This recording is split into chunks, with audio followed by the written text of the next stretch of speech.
வணக்கம்.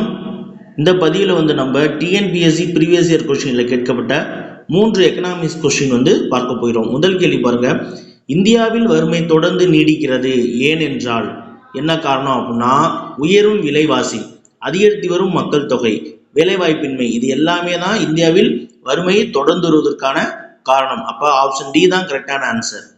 அடுத்து 21 பாருங்க, காகித பணமுறை டேஸில் நிர்வகிக்கப்படுகிறது அப்படின்னு சொல்லி கேட்டிருக்காங்க. காகித பணமுறை யாரால் நிர்வகிக்கப்படுகிறது? மைய பணவியல் அதிகாரியால் தான் காகித பணமுறை நிர்வகிக்கப்படுகிறது. சரிங்களா? ரிசர்வ் பேங்க் கிடையாது.